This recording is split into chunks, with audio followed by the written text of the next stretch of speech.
So, Kamani, you went through my sneak peek vision board Yes, I did. workshop, and we talked about how important it is to have big dreams and don't be afraid of them, take those risks. So, as you were creating your vision board, talk a little bit about what you decided to do when you created this and how you chose the images.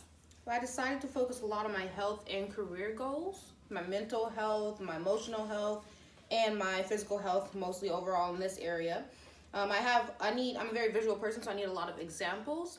And I found out that just taking pictures or doing to-do list and everything, I don't go back to the pictures I screenshot or anything. So I think vision board would be perfect for examples as well as just general goals that I wanted to do. So I put my body goals on here along with my hair goals in one person, as you can see right here. I also did some fitness goals that have some little blurbs on them to show me exactly how I need to get started, because sometimes I'll forget about the pictures that I post and I just need words to actually go along with them. These are just like portion sizes, and this is the physical activities that I really want to end up doing, because I want to do something fun. I don't want to just say I want to run, or I don't like running, so I just want to do something fun. I want to do rock climbing or bike riding or something fun that's going to actually help me to lose the weight that I want to lose, or get in shape and get physical. I like yoga. I need to eat healthier, go down for pant sizes. These are all these my like physical goals that I wanted to do. But I also have a lot of goals for the future and for my living situation. So I have apartments, I have manufactured homes, I have closet goals. As you can see right here, there's a lot of, sometimes you can't get the exact picture, and that's okay. That's okay. That's fine.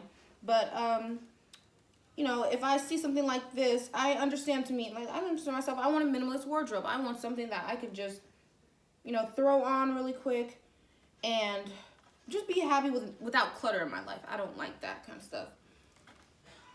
These are my career goals over here. I put that I want to be, I want to get my master's degree in design technology and business design technology from USC. And that's a very specific goal that I've been having for a long time, but I've been procrastinating with it. So this is a visual image that actually really helps me to get on that and stay on that. And I'm going to actually make that bigger. And so one of the things that we also talked about in the workshop is not to beat ourselves up over things we have not accomplished, but instead I talk about celebrating those things that we have accomplished. So can you please tell everyone some of those things that you have accomplished? Okay, so I've accomplished a bachelor's degree and a master's degree already, and I feel like, before I talked to I feel like that's not really that much of an achievement, because I'm not trying to go on to the next step right now. I'm a little bit procrastinating to the next step, but she really helped me figure out that, of course, that's an achievement. That's a huge achievement. Not a lot of people achieve that.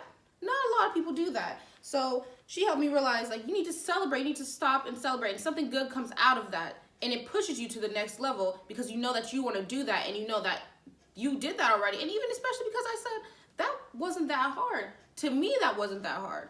To a lot of people, it is that hard. And for me to have already done that, then the next step's not going to be that hard. So why are you procrastinating in the first place? And it really just motivated me, and to not beat myself down when I don't reach a goal, because I do that. I'm a huge just depressor, and somebody who just completely doesn't just lose all focus and lose all motivation, all drive when she doesn't reach the goal that she wanted in that amount of time.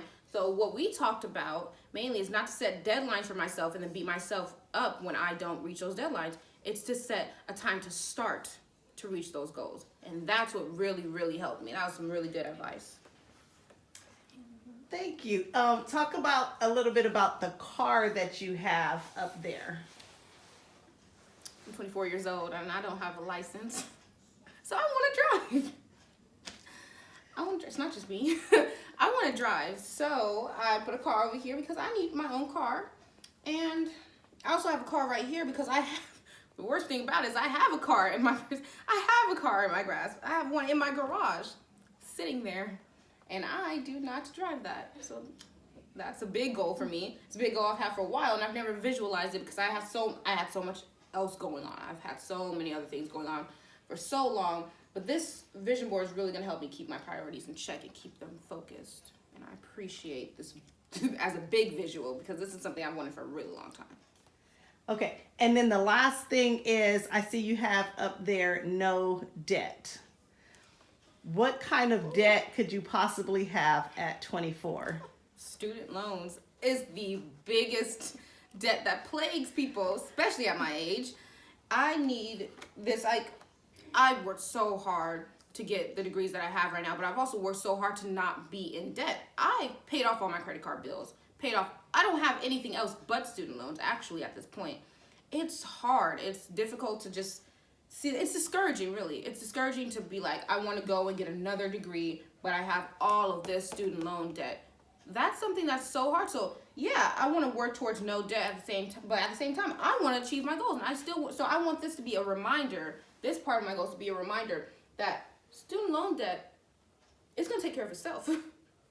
If I put it on the board, it's going to take care of itself. Okay, I could, I'm working towards it. I'm building these blocks. I'm actually working towards my goals and my career and my future. But this student loan thing, this is more something that's going to hold me back if I keep on fixating on it like that. And I cannot keep doing that. Yes.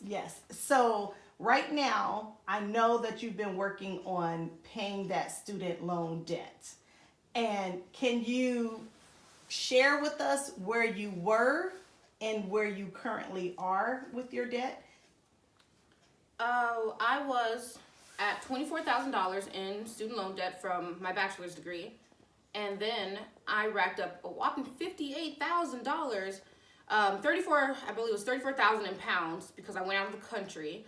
And then with all of the international student fees, it ended up being $58,000. So now I'm at a whopping $80,000 with all the interest and everything in debt for my student loans. And the USC program is $135,000 that I am working to get scholarships, and I'm working to do everything that I can do. And that is something that really I was really distracted from, and I really wanted to go and work to get all those scholarships and all those grants that I possibly could do when I went out of the country in the first place. But that's something I was distracted from. I was really distracted from it just to I think it's just making money is what distracted me. I was working all these odd jobs, and I wanted to go out making another experience and travel and go to different places.